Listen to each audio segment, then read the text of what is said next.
Well, the pattern is changing heading into next week. Wintry weather could be widespread for the first time this season in parts of the northern and central United States. We'll take a look at that coming up.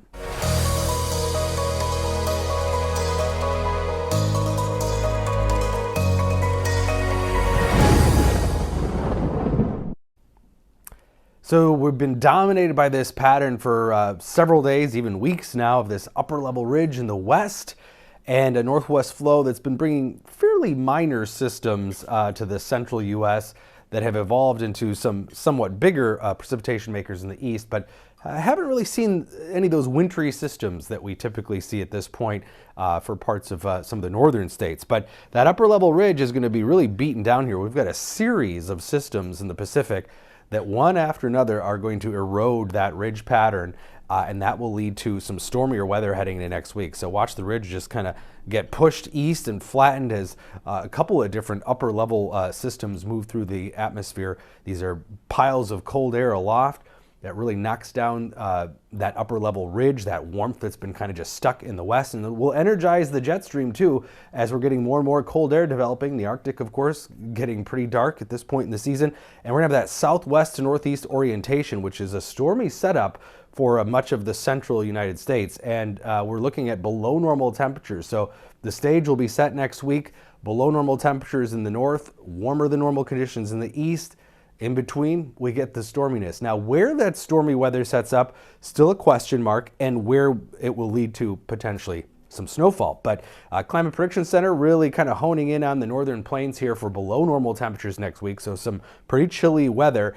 And in that area, the risk of heavy snow, a slight risk of some heavy snow late next week especially.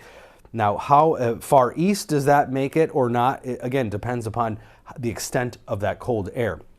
But we're going to have the setup for a pretty powerful system probably to develop somewhere in the central U.S. here as we head into the middle of next week.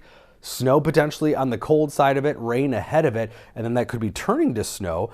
Places like the Dakotas, Montana could be dealing with maybe some heavy snow if everything lines up just right. Now, there are some differences in the models. We're going to start the week mild for much of the central U.S., but then that cold comes in behind it. Coldest air that many places have seen so far this season, spreading across much of the north central U.S. and then into the Great Lakes as we head into next weekend.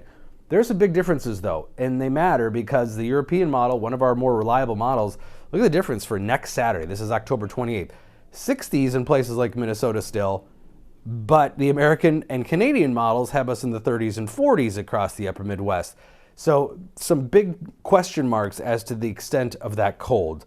But where it does set up, there is the potential for some real snow. Right now, I would say probably more in the northwestern part of the central U.S. because that's where both or all three models really agree here. But as we head into next week, we're going to see the snow accumulate somewhere in the west and north central states. So stay tuned for that as we shift into a more fall and winter-like pattern.